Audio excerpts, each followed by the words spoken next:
আমাদের সমাজে নারীরা প্রায় ক্ষেত্রে স্বামী বা স্বামীর পরিবারের সদস্যদের দ্বারা যৌতুকের জন্য শারীরিক এবং মানসিক নির্যাতনের শিকার হন। নারীরা সংসার টিকিয়ে রাখার সাথে স্বামী বা স্বামীর পরিবারের সদস্যদের দ্বারা শারীরিক মানসিক নির্যাতন সহ্য করে যায় যাতে সংসারটা টিকিয়ে থাকে। কিন্তু যখন অত্যাচারের মাত্রা সীমা ছাড়িয়ে যায় তখন স্বাভাবিকভাবে সে চায় তার উপরে অন্যায়ভাবে যৌতুকের জন্য যে শারীরিক এবং মানসিক নির্যাতন করা হয়েছে সেই অপরাধীরা যেন বিচারের আওতায় আসে।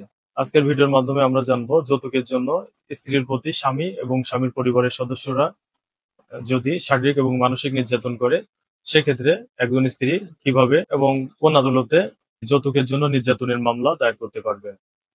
ল অ্যান্ড রাইটস ইউটিউব চ্যানেলের পক্ষ থেকে আমি অ্যাডভোকেট মোহাম্মদ মিলন হোসেন সকলকে স্বাগত জানাই। যৌতুকের জন্য যদি কোনো নারী তার স্বামী বা স্বামীর পরিবারের সদস্যদের দ্বারা শারীরিক নির্যাতনের শিকার হন তাহলে প্রথমেই তার উচিত নিকটস্থ সরকারি হসপিটালে গিয়ে চিকিৎসা গ্রহণ করা। সরকারি হসপিটাল থেকে যে মেডিকেলের টিকিট দেওয়া হয় বা মেডিকেল সার্টিফিকেট দেওয়া হয় সেগুলা যথাযথভাবে সংরক্ষণ করা এবং আঘাতের চিহ্ন ছবি তুলে বা ভিডিওর মাধ্যমে সংরক্ষণ করে রাখা জরুরি, যাতে অপরাধ প্রমাণে সহায়ক ভূমিকা পালন করে।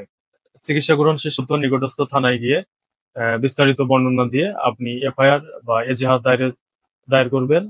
যদি থানা কর্তৃপক্ষ মামলা গ্রহণে অস্বীকৃতি জানায় তাহলে আপনার পরিচিত আইনজীবীর মাধ্যমে বিজ্ঞ আদালতে গিয়ে মামলা করতে পারেন।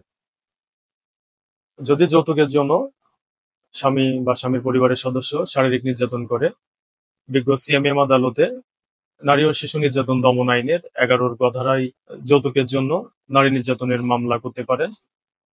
পূর্বে 11 গ ধারার মামলা দায়ের হতো নারী ও শিশু নির্যাতন ট্রাইব্যুনালে, কিন্তু 2025 সালে অর্থাৎ নারী ও শিশু নির্যাতন দমন সংশোধন অধ্যাদেশ 2025 এর মাধ্যমে 11 গ ধারার মামলা অর্থাৎ যৌতুকের জন্য স্বামী কর্তৃক স্ত্রীকে নির্যাতনের, যেটা সিম্পল হার্ট বা সাধারণ জখম, এই মামলাগুলা বর্তমানে সিএমএম বা সিজিএম আদালতে দায়ের হয়। তবে যদি গুরুতর জখম হয় কোনো নারী সেক্ষেত্রে ওই একই রূপে হসপিটাল থেকে চিকিৎসা গ্রহণ শেষে উক্ত কাগজপত্র নিয়ে থানায় যাবেন।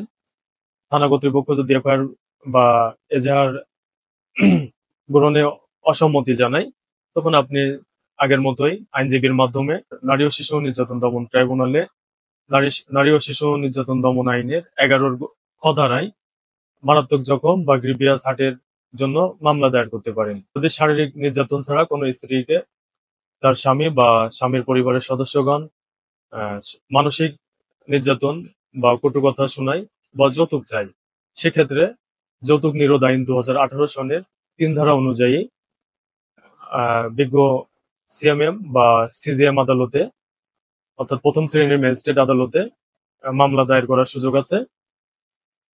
এই মামলাগুলো সাধারণত আদালতে হয়, এই মামলাগুলো থানা কর্তৃপক্ষ গ্রহণ করেন না। যৌতুক ব্যতীত অন্য কারণে মারধর বা শারীরিক মানসিক নির্যাতন করে সেক্ষেত্রে নারী ও শিশু নির্যাতন দমন আইন ও যৌতুক নিরোধ আইন ছাড়াও আরেকটি আইন আছে, যে সেটা ডোমেস্টিক ভায়োলেন্স অ্যাক্ট রয়েছে। উক্ত আইনের অধীনে একজন নারী তার স্বামী বা স্বামীর পরিবারের সদস্যদের বিরুদ্ধে সুরক্ষা পেয়ে থাকেন যাতে ভবিষ্যতে স্ত্রী বা তার 18 বছরের নিচে শিশু সন্তান প্রতিপক্ষের নিকট হইতে সুরক্ষা প্রাপ্তি নিশ্চয়তা পেয়ে থাকে আদালতের মাধ্যমে। উক্ত নারী ও শিশু নির্যাতন দমন আইন, যৌতুক নিরোধ আইন 2018 ও ডোমেস্টিক ভায়োলেন্স অ্যাক্ট, এই 3টি আইনের মাধ্যমে যদি কোনো স্ত্রী লোক তার স্বামী বা স্বামীর পরিবারের সদস্যদের দ্বারা শারীরিক মানসিক নির্যাতনের শিকার হন তাহলে আদালতের মাধ্যমে এই আইনগত প্রতিকার বা অপরাধের বিচার পেতে পারেন। গুরুত্বপূর্ণ আইনি মতামত ও আইনি পর্যালোচনা পেতে আমাদের চ্যানেলটি সাবস্ক্রাইব করে আমাদের সাথে থাকুন। ধন্যবাদ। আসসালামু আলাইকুম।